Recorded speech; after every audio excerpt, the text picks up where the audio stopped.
వెండి కోరలు. రచన గవ్వల నిర్మలాదేవి చందమామ కథ. ఒక ఊళ్ళో సూరన్న, గోపన్న అని ఇద్దరు మిత్రులుండేవాళ్ళు. ఇద్దరూ నా అన్నవాళ్ళు లేని అనాథలు. అలాగే వాళ్లకు ఉండడానికి ఇల్లు, వాకిలి కూడా లేదు.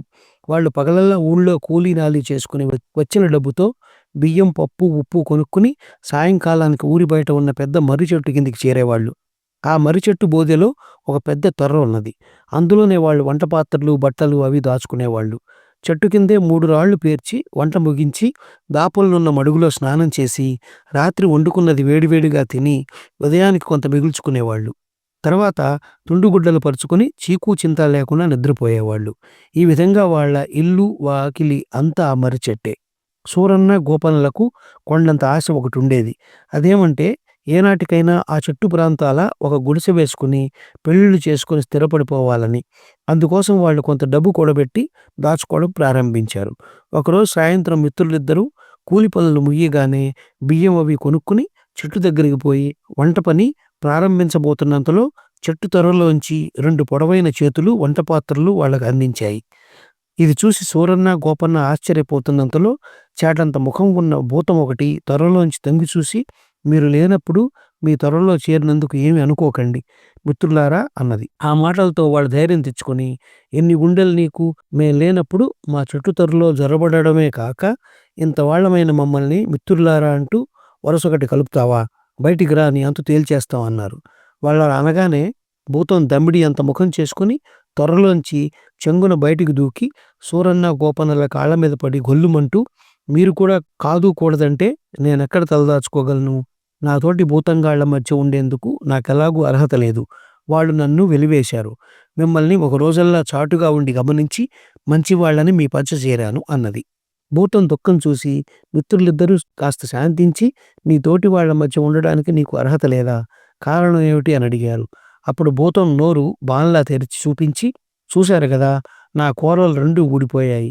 ఇలాంటి భూతం తమ మధ్య ఉండడం అవమానమని మిగిలిన భూతాలు నన్ను గెంటేశాయి. ఇక్కడ ఉండనిస్తే మీకు చేదోడు వాదుడుగా పడి ఉంటాను. మీరు తినే వాటిల్లో నాకు గుప్పెడు వెతుకులు పడేయండి చాలు అన్నది. అందుకు సూరన్న, మా జానుడు పొట్టలు నింపుకోవడానికి ఇప్పటికే పడరాని పాటలు పడుతున్నాం. నీ బానుడి కడుపు నింపాలంటే మాటలా, మరెక్కడికైనా పో అన్నాడు.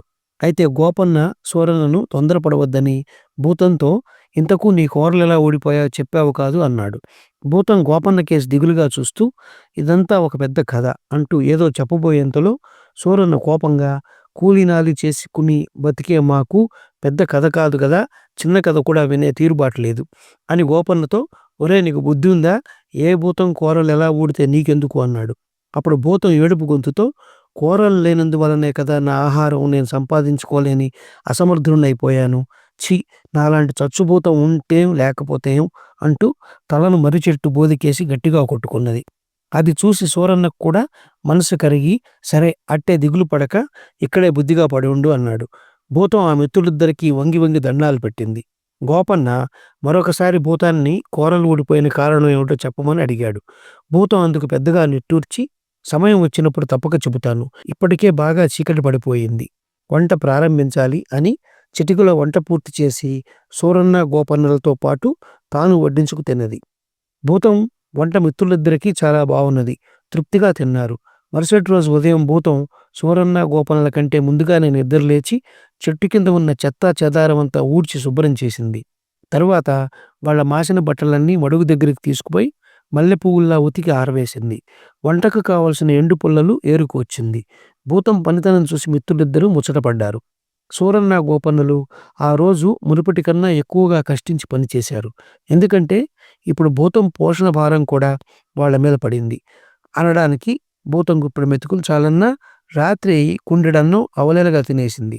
ఆ సాయంత్రం లెక్క చూసి డబ్బులిచ్చేటప్పుడు షావుకారు వాళ్లను, ఎరా మీరు గుట్టుచప్పుడు కాకుండా పెళ్ళిళ్ళేమైనా చేసుకున్నారా, రోజు కన్నా ఎక్కువ సంపాదనలో మునిగిపోయారు అని నవ్వుతూ అడిగాడు. అలా షావుకారు నవ్వినప్పుడు ఆయన నోట్లోని బంగారపు పన్ను తళుక్కున మెరిసింది. ఆ క్షణంలో సూరన్న, గోపన్నలకు ఒక ఆలోచన వచ్చింది. దారిలో సూరన్న గోపన్నతో, ఏరా గోపన్న, మనుషులకు పళ్ళూడితే బంగారు పళ్ళు కట్టించుకున్నట్టు మనం భూతంగాడికి కూడా బంగారు కూరలు కట్టిస్తే ఎలా ఉంటుందంటావు అని అడిగాడు. బంగారు కూరలా అంటూ గోపన్న ఆశ్చర్యపోయి, మనం కూడబెట్టిన డబ్బు ఖర్చు పెట్టి వెండి కూరలు చేయించి కట్టిద్దాం, దాని అవసరానికి ఏ కూరలైతేనేం దానితో భూతం పూర్వపు శక్తి సామర్థ్యాలతో మనం కోరినవన్నీ తెచ్చిపెడుతూ కృతజ్ఞతగా మన కాళ్ళ దగ్గర పడి ఉంటుంది. పైగా దాని ఆహారం అదే సంపాదించుకుని మనల్ని కూడా పోషిస్తుంది. ఈ సంగతి భూతానికి కూడా చెబితే చాలా సంతోషిస్తుంది అన్నాడు. ఆ మన్నాడు వాళ్ళిద్దరూ భూతానికి సంగతి చెప్పి కూడబెట్టిన డబ్బంతా తీసుకుని పట్టణానికి ప్రయాణమయ్యారు.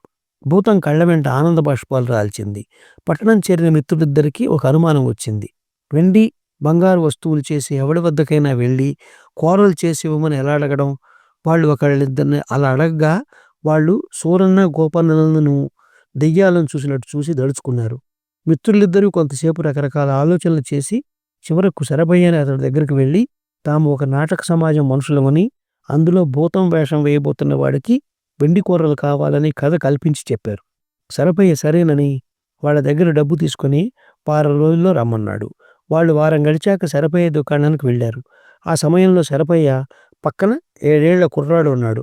వాడు వెండి కూరలను అటు ఇటు తిప్పి చూస్తూ శరభయ్యను ఏవో ప్రశ్నలు అడుగుతున్నాడు. శరభయ్య గోపన్న సూరన్నలను చూస్తూనే రండి రండి సమయానికే వచ్చారు అని పక్కన నిలబడి ఉన్న కుర్రవాడిని వాళ్ళకు చూపుతూ, వీడు నా కొడుకు గురులింగం. ఈ వెండి కూరల గురించి యక్ష ప్రశ్నలతో నన్ను హైరానా పెట్టేస్తున్నాడు అన్నాడు. గురులింగం మిత్రుడిద్దరికేసి ఆశ్చర్యంగా చూసి, మీరేనా ఈ వెండి కూరలు చేయించిన వాళ్ళు? మీరేదో భూతం నాటకం వేస్తున్నారట కదా, ఆ కథ కాస్త చెప్పండి. అసలు భూతం వెండి కూరలు ఎందుకు తగిలించుకుంటుంది మీ నాటకంలో అని అడిగాడు. సూరన్న గోపన్న కేసి ఏం చెబుదాం అన్నట్టు చూశాడు. గోపన్న ఒక క్షణం ఆలోచించి, ఆ కథ మరేం లేదు, ఒక మాంత్రికుడి దగ్గర సీసాలో ఒక భూతం ఉంటుంది. అది సోమరిపోతే కాదు, మహా పెంకిది కూడా. కొన్నాళ్ళు చూసి మాంత్రికుడు దాని కూరలు పీకి తరిమేస్తాడు. అది ఒక పేదవాడి దగ్గర చేరి తన దీనావస్థ చెప్పుకుంటుంది.